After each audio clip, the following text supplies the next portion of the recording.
Let's make this year your best real estate investing year ever by coming to the Real Estate Wealth Builders Conference. And the Real Estate Wealth Builders Conference is where you can join hundreds of real estate investors and over 40 plus expert investor speakers and learn how to have amazing success in your real estate investing business. The Real Estate Wealth Builders Conference is not like any other conference out there. This is a no sales pitch conference where the entire 3-day event is all about you and helping you meet expert investors, teaching you how to invest, and join a community of hundreds of like-minded real estate investors. And because you're part of the Master Passive Income podcast, I'm giving you 20% off your Rubicon Pass. That's right. Get 20% off your Rubicon Pass by using the promo code MPI20. MPI20. You need to be at the Real Estate Wealth Builders Conference. Join us in the heart of downtown St. Louis, April 10th through the 12th, 2025, for a transformative 3-day live event that's more than just a conference.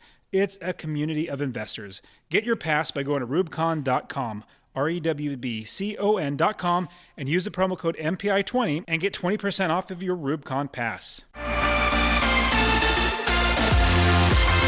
You're listening to the Master Passive Income Podcast Network. Welcome to the Master Passive Income Show. My name's Dustin Heiner, and I'm here to help you afford anything you want in life, create generational wealth by investing in real estate, and achieve financial freedom. And in today's show, we're going to be talking all about frugality and is frugal right? Is it good? Is it bad? And at the same time, how you can afford whatever you want in life and not feel bad even if you're frugal. All right, let's start the show.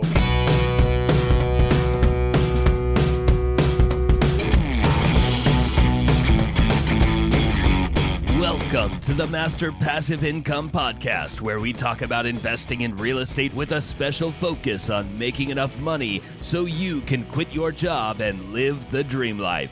And now, here is your host, Dustin Heiner. Hey, what's up? Super blessed as always to have you here with me on the show. And I am super excited about putting out this bonus episode that we have for you today. This is a bonus episode that I'm really excited about because you guys, you probably listened to me for a little while now.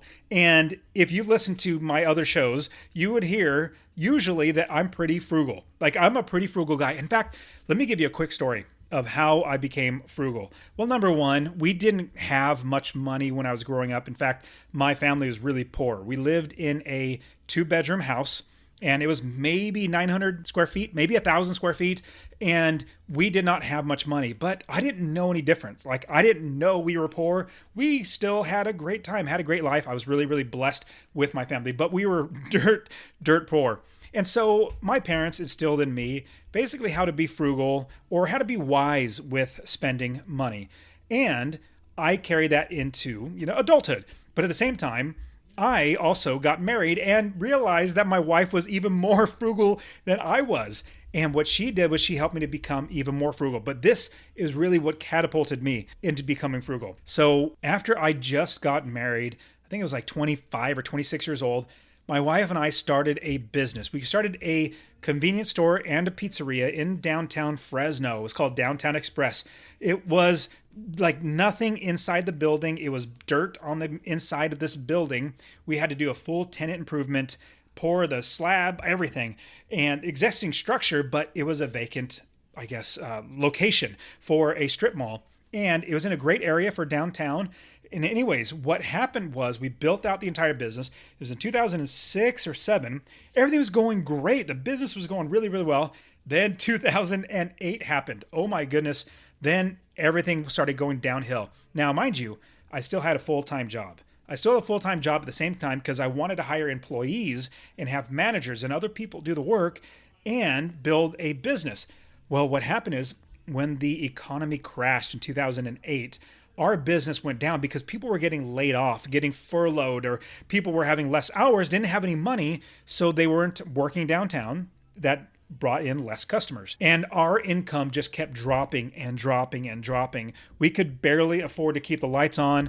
We had to cut everybody's hours. It was getting really bad. But we had that business for over 4, maybe 5 years and just eking by, and it was tough. I remember praying when I would drive to work, because remember, I still had a job to be able to afford everything. I would drive to work praying, Lord, show me your glory. Because right now, it is so rough right now that I am having to just feed my family with top ramen or beans and rice. Like, it was so terribly rough that I became even more frugal. Now, this frugality is not bad. Frugality is actually really good. When you become stingy, that's when it's bad. Now, we have plenty of money now. We're really blessed, but we love to give. We give so much, but we still have our frugality. And our frugality has helped us even more to become more and more wealthy. I kid you not, because I have more money, being frugal, not stingy. Remember, that's the difference. Stingy is you're not even spending your own money, and you're also not giving your own money. Now, we're being frugal, which means we're being wise with our money. And I would buy properties because I knew that made me more money. And it's pretty amazing how most problems can be solved when you make a little extra money or a lot of extra money. And now I am looking at my life being so blessed, being frugal. And that's the reason why I wanted to bring on my friend. My friend has her own podcast. She does a fantastic job teaching people how to be frugal or exemplifying what it's like to be frugal. And we were talking at a recent conference. We were at an event where we've met before called FinCon, a great financial content creators conference. That's where I go to grow as, a podcaster and all that sort of stuff.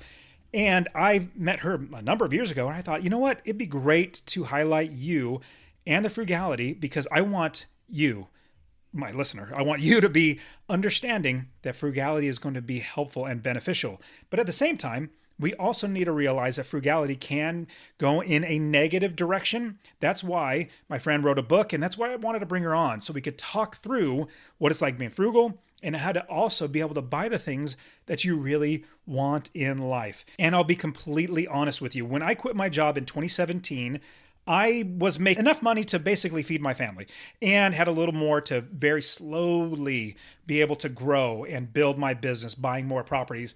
When I went to my first event, getting around other investors, other people that are making more money than I am, it opened my mind as to what I can do to become more successful. And that's why I have the Real Estate Wealth Builders Conference. Honestly, it's literally created for you. There's no sales pitch. We're not saying, hey, at the end, come get this $50,000, program or coaching, which you'll see people like Grant Cardone and all those other ones. This is not like that. This is no sales pitch conference, because I grew through a conference very similar, like FinCon. I grew because I was around really wealthy businessmen and women that have done a great job, that have shown me how to do it. And that's why I created the Real Estate Wealth Builders Conference, is to get you around me so I can show you how to do it, as well as my friends, 40 plus expert investors that are doing the exact same thing as I am, showing you how to invest, and as well as hundreds of other real estate investors, so that you can connect with other people, you can see what's possible, and you can change your life. Now, come to the Real Estate Wealth Builders Conference. Use the promo code MPI Podcast. I'll give you 20% off. The link will be in the description, but you need to be there. And every year, it's an annual conference. You just go to rubicon.com. You'll see where it's at. We want you to be there. But let's jump into today's show, where I interview my friend who is a frugal expert, but at the same time is not so frugal where it's detrimental. She's going to come on and show us how we can be frugal and successful at the same time. I have my friend Jen Smith from Frugal Friends Podcast. Here we go. Jen, thank you so much for being with me. Oh, Dustin, thank you so much for having me. Man, this is exciting. I mean, I remember when Frugal Friends came out, and because I was at FinCon, and then, I started hearing more and more about Frugal Friends. I'm very frugal. That's why it caught my ear. I was like, ooh, Frugal Friends, that's a fun title. But then you guys just keep doing really just help people. That's the biggest thing I love about you guys, are helping people not just be frugal for the sake of frugality or being stingy, which is the opposite of that. We're being frugal so we can enhance our lives. And then you help people doing that. And you also wrote a book. But you probably, were you born being frugal? Is that something it's still from your parents? Did you learn it as you went through life? I thought I was. I think some of it was my parents did not have a lot of money, but they also did not take out debt. So we didn't afford a lot of things. So I thought I was frugal, but I really thought that meant just like buying generic brands and telling people you're broke. I wasn't paying attention to what I was buying. And the older I got, I realized neither were my parents. Like my mom was unemployed for a couple months. And during that time, she came home with this, like, she went to a semi-annual sale for Bed Bath and Beyond or Bath and Body Works and came home with like a bunch of lotion. And we live in Florida. Like, the humidity is your lotion here. Like you don't really need that stuff. So like I realized that being frugal and just like chasing sales and kind of being cheap are not the same thing. And so I think what I was not naturally frugal, but I found like virtue in it and I wanted to be. I like that idea. And well, because there's I guess, a difference between being stingy, which means you're just holding on money for the sake of money. You're not helping people. You're not doing anything that's going to enhance. You're just being stingy, which is hopefully that word, at least in my mind, connotates something that's not good. But being frugal, I try to ascribe it to that I want to make sure that I'm not wasting my money on things that I don't need to waste my money on, trying to save money. I love this saying, a penny saved is a penny earned. Like when I buy a rental property and let's say I capture $30,000 equity, which means I buy it lower than what it's currently going for, then I worked hard to save $30,000, which means I made $30,000. And I like that as you guys teach and as you guys help people to understand that frugality is something that you can also buy the things that you want, which is definitely the premise of your book. But before we get into that, how did you get started in like the Frugal Friends and wanting to help people? Because, it's pretty altruistic to help people who either probably don't have much money, but you're just saying, I want to help you to make sure you can have a better life in general because you have more money to spend on things that you want. Yeah. So it happened when my husband and I paid off $78,000 of debt. And we did that in just under 2 years, making a combined less than six-figure income. So we weren't making a ton of money, and we paid off debt very fast. And that's how fast? $78,000? How fast? In 23 months. So Oh my just under goodness. 2 years. Yeah. And we Oh, bought our wow. first house during that time. It was back in 2017 where we could put down 5,000 and get our first home. So it was a better time.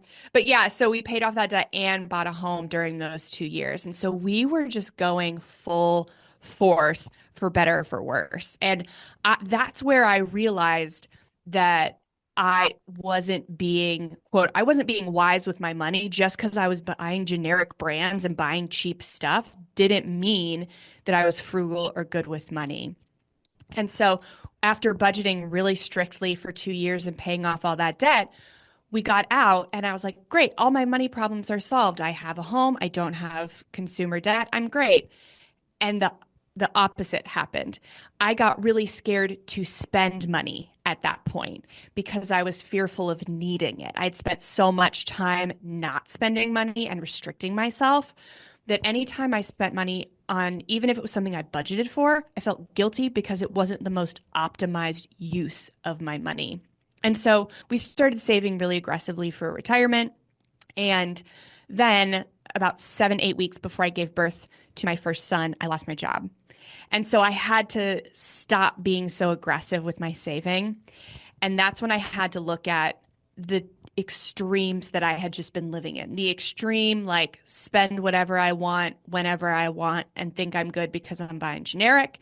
And this extreme of saving and hoarding money because I'm fearful of needing it if I do anything to enjoy myself with it. And I had to find this radical middle.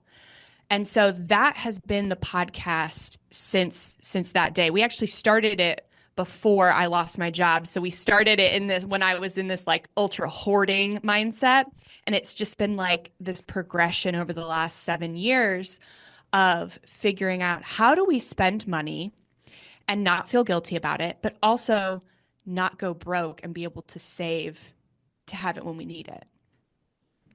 When you think of being frugal, does it work out to also focus on how to make more money? I mean, I know that, man, the more money I make, the more problems get solved because you have extra money to be able to pay for your, electricity bill. Like living in Arizona, it's really hot, so you want to run the air conditioner.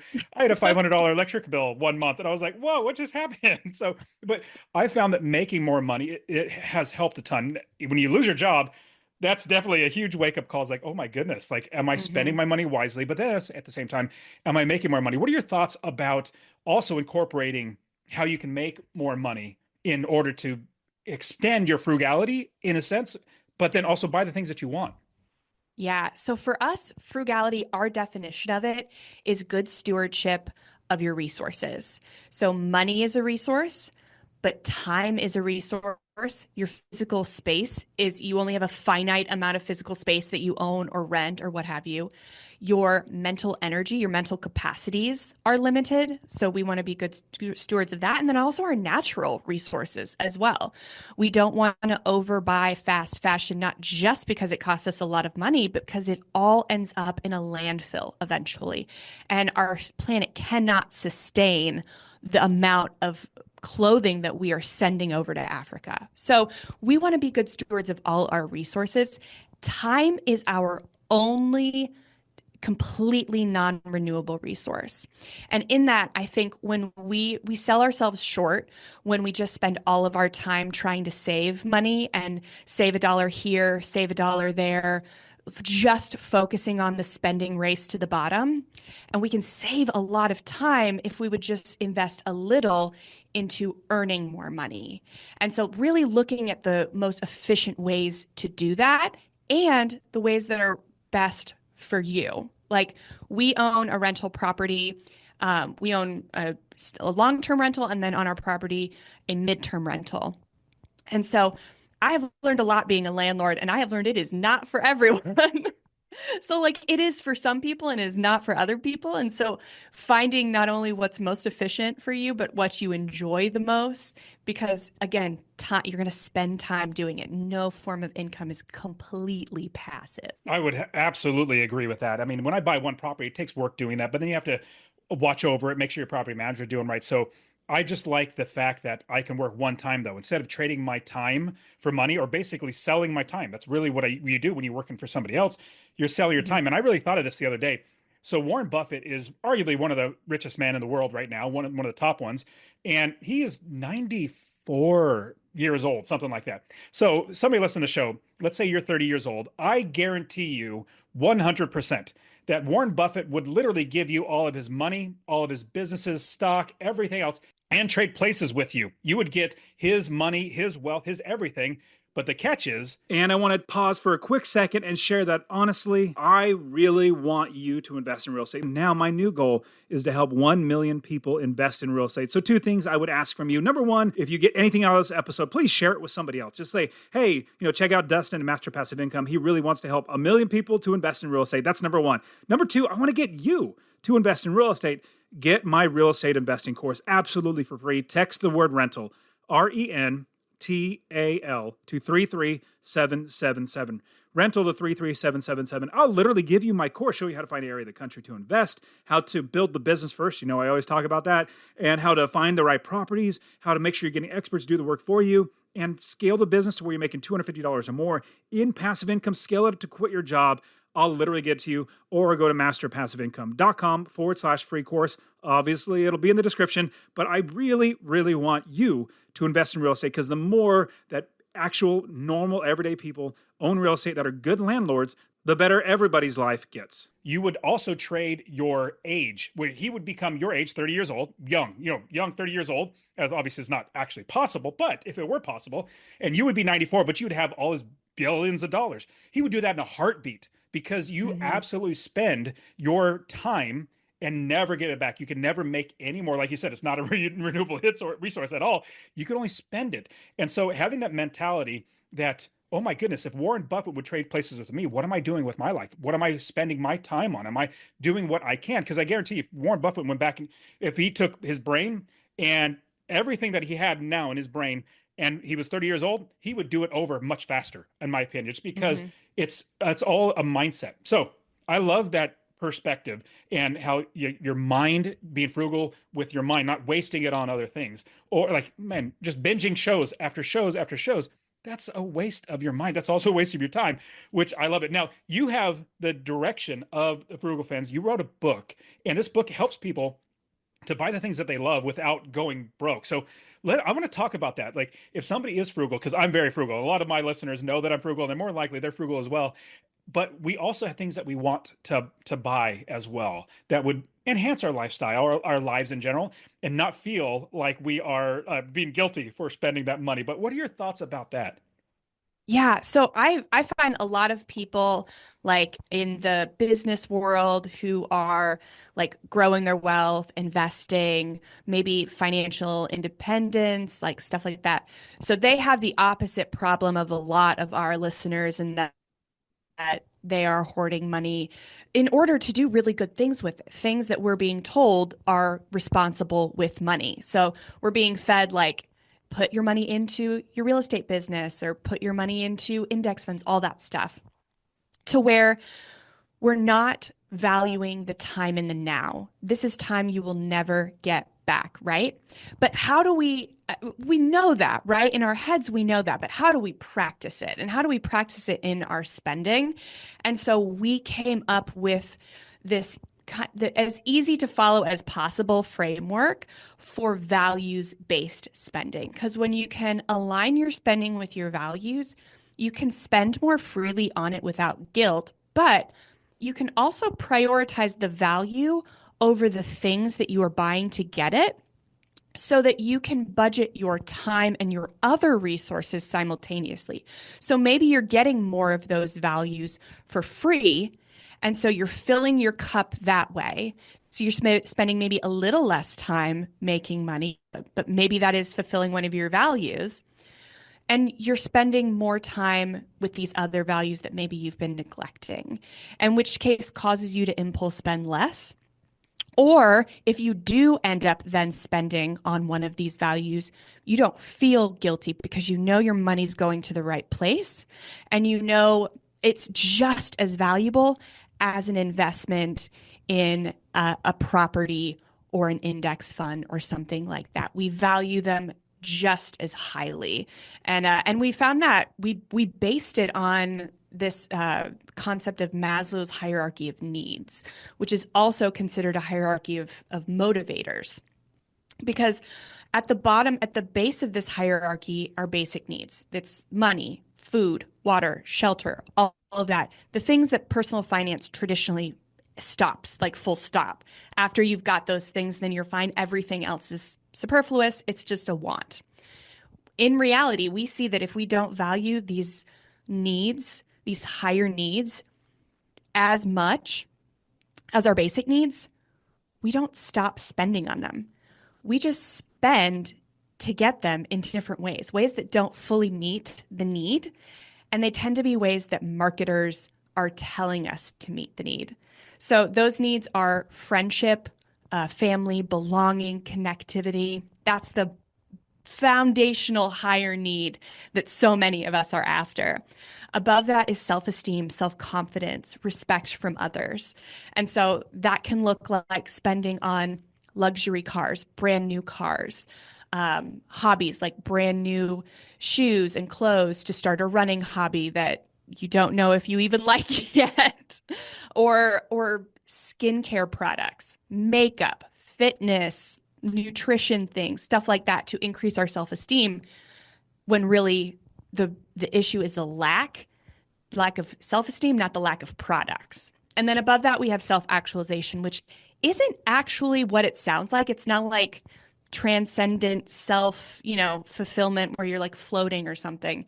It's actually just the feeling that you are living you feel like you're living up to your full potential. So you have the space to be creative, innovative, spontaneous. You feel like you're independent. You're able to be independent. Nobody's keeping you down. That has been a core American value since the creation of our country. And for better or for worse, it's gotten to the point where we want to be so individual that we're calling Ubers instead of asking friends for a ride to the airport, and we're delivering in Uber Eats instead of seeing if like neighbors want to get meals or want to contribute into like potluck sort of thing. So these are just like big level examples, but there are ways that we spend on these higher needs without realizing it because we don't value them as highly. And so that is kind of when we realize what our values are, then we can spend time and money on them more without guilt and lead more fulfilling lives and probably save money. I like that vision or the direction that you figuring out your values and then going in that direction, because that really helps somebody to honestly not necessarily say like fulfilled, but like you don't feel like you're being punished every single time you buy something. You're punishing yourself or Mm-hmm. something like that. So how do you find those values? I know we have the Maslow's hierarchy of needs, which are definitely like you need to have food and shelter. You have to have all these sort of things that you need, but there are other things that help you enhance your life to make you more productive or what it might be. But do you guys have a framework to figuring out what those values are that are outside of the basic everyday needs? Yeah, so we start, there's a lot of options. So we've kind of distilled it down to four main ones that most people have said in our community, and it's backed up by the hierarchy. Most people are finding that these are their core values. And but it's like an 80-20. So 80% of the time it's one of these four, and then 20% it's somewhere else on the hierarchy. And those four things are family, friends, faith, and fulfilling work. All F words because frugal friends love F words. And so all four of these can meet your needs on every level of the hierarchy. And for fulfilling work, it's not necessarily like you're working for like, a nonprofit or you're doing something altruistic, but it's you're meeting those needs where you're able to be creative, you're able to feel individual freedom, you're able to be spontaneous. So it's things where you feel like you're contributing well, whatever industry you're in, or you at least enjoy it.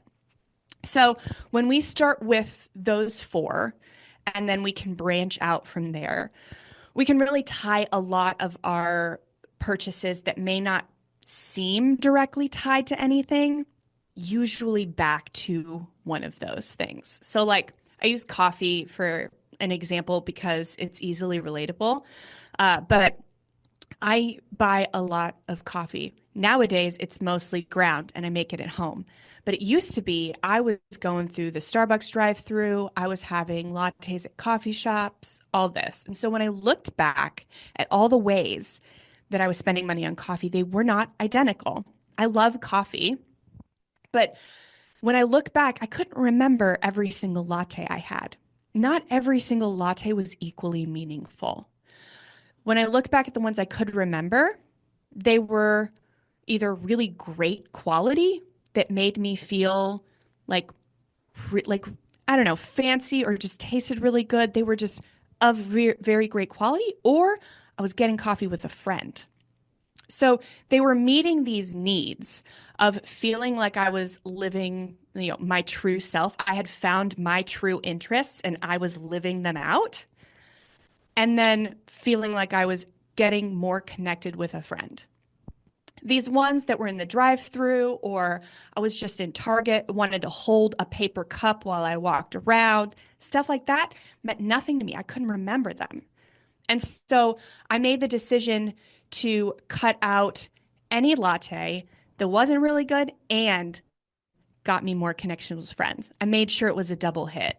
And that saved me a ton of money. Didn't cut it out of my life because I still loved it, but it gave me a parameter so that every time I did spend on it, I felt really good about it. That's fantastic. And I like that understanding that when you're spending money, there are other things that come with that, or you feel different things, or you have a connection to a friend through that. And I wholeheartedly see that in everything that I've done as I'm running through, because as you're sharing that, I was like, oh yeah, the times that I had this experience when I spent this money, it was so much better than this other experience. So I love talking about the direction of how we can buy more, but at the same time, some people might even be listening and saying, man, I'm not even frugal and I need to start saving money so I can invest or I can, get out of debt or whatever it might be.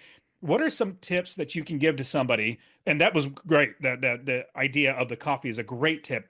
Is there anything else that if somebody has said, I want to be more frugal, but I don't know how? How do they get started on the path of frugality? Well, one of the ways I found out that not all coffee purchases were created equal for me was from doing a transaction inventory. So that's where we tell people to start. Don't start with a budget, don't start with a future plan. Start with looking at what you're already spending on, because that's going to tell you what you value. Don't force yourself into values that you don't really have. Look at your past 90 days of transactions and look for patterns. So we use the atomic habits, like habit cues. Look at what was like the preceding event that happened before I started making this purchase over and over. Like, do I stop at Chipotle on the way home from the grocery store every Sunday? Or what is the time? Am I going through that Starbucks drive-through every morning on the way to work? Look at that. Or other people. Am I getting drinks with this person every Friday? So we're looking for patterns, and the patterns are going to be able to tell us what needs to change or what we may want to change. So if I have a habit of meeting up with people and just automatically saying, let's go get a drink, then that's a habit that I can change. And so when I want to hang out with someone, maybe I say, hey, come over to my house. So that's the first tangible step, is to look back at 90 days of your spending, even if it's over holidays. I know a lot of people will be like, oh, I'm just going to not look at December because it's so crazy. It's so different than the rest of the year. No, the point is to make changes from where you are at now, not how you were spending in October or over the summer. Making changes starting now, your most clear recent picture of what your spending habits are, because we develop a lot of spending habits from these altered seasons. And so we want to course correct as quickly as possible and catch them as quickly as possible. That's brilliant, because if you're going to go back and look at your past 90 days of how much money you spent and where you spent it on, you're going to be able to see what you value. If you look at somebody's checkbook or their credit card statement, you'll see what they value because that's what they put their money towards. They're not going to, let's say they love playing golf. Well, they put a lot of money towards golf, but somebody else who doesn't even know that golf exists, in a sense, like they don't care, they're not going to spend any money on golf. So your money goes to the things that you value. And then when you're spending, you're like, I also try to think, do I actually not just need, because you don't necessarily need everything that you spend on, but is this really going to enhance my life? Is it something that I can go without? And that really helps me to make sure that I'm buying something or spending my money on something that is going to be, and I like your point of having other than just this one product, like buy this one thing, then you get that. Well, are there other things that come with it that relate to it, like relationships or a feeling of excitement or whatever it might be, but it helps you rather than that's one product. So I think that's brilliant. Now, Jen, you have a book coming out. So I'm assuming it's going to be everywhere, just like, all books are, but like, how can people, because we have Frugal Friends podcast. I definitely want everybody to check out the podcast, your Frugal Friends podcast with you and Jill, talking about frugality, helping people to do all that sort of stuff with finances. And then you'll have the book. So I want people to go out and buy it. So tell us a little bit more about the book and where they can get it at. Yeah. So Buy What You Love Without Going Broke is broken up into 3 parts. The first part is to identify what you love, figure out where your highest values are, kind of understand more clearly that spending is a skill that can be learned. It's not an identity. There's not like spenders and savers. Everyone can be a saver and everyone is a spender.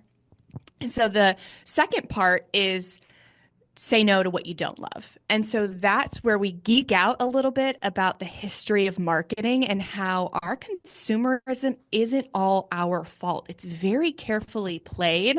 And it started with this guy named Edward Bernays, who's the nephew of Sigmund Freud. Yeah. Yes.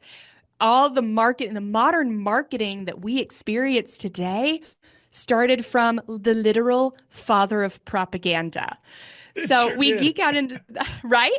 And we talk about impulse spending and how we can create like different ways and different barriers to control our impulse spending, not stop it, because we don't think impulse spending is bad necessarily. It's just making sure that your impulse purchase is something you value versus something you don't, or that you're being marketed to think you value. And then the last part is don't go broke. And I think this is the most important section, because we could do all this stuff if we lived in a vacuum, right? But we don't. We live around other people. We live in spaces. We live in environments. And so how do we curate those environments to set ourselves up for success in the best way we can? Because we can't control everything.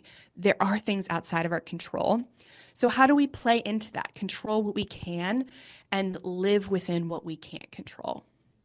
That's terrific. And I love the idea that you have these three parts and then ending on don't go broke. Because, man, I definitely am more in my family, or my wife and myself. I'm more the spender. She's definitely the saver. Whenever she wants to buy anything, she actually, and it's not me at all. She just calls me because she says, "Hey, this thing is like $5. Can I buy it?" I'm like, "Yes, babe, please go ahead." Like, you don't have to call me, but she does, because she wants that permission to spend money. Not that she needs it at all. We have enough money, but it's like, it's trying to make sure that it's another check to make sure, do we actually need something like this? Is this something like, because she doesn't want to, waste money too. So she's definitely the frugal one. That out of between us, a scale of 1 to 10, she's a 10 frugal. I'm like a 7 or 8.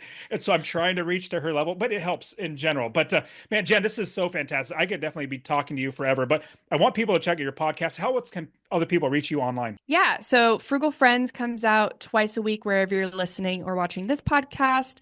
The book is at buywhatyoulovebook.com. And we are on Instagram at Frugal Friends Podcast. We just post a bunch of memes, is really what we do there. I love memes. The podcast is super helpful, and the Instagram is just lots of memes. I found that I laugh so hard at memes for some reason. I think it's like the Us too. yeah, I see them. I'm like, dude, that is funny, because you see like one thing that just, I don't know why, but my brain loves memes. So I'm gonna definitely be following you guys. But yeah, everybody definitely check out their podcast, fantastic podcast, as well as get their book. Should be coming out. Actually, by the time we release it, should be coming out like the next week or two. But definitely go pre-order the book. But also, Jen, thank you so much for being on the show. I really appreciate you. Thank you so much for having me. And that is it for today. Go ahead and get my free real estate investing course. Text the word rental to 33777. RENTAL to 33777. You can also join my Real Estate Wealth Builders group coaching. Get all my courses. All right, guys, we'll see you in the next show. See ya.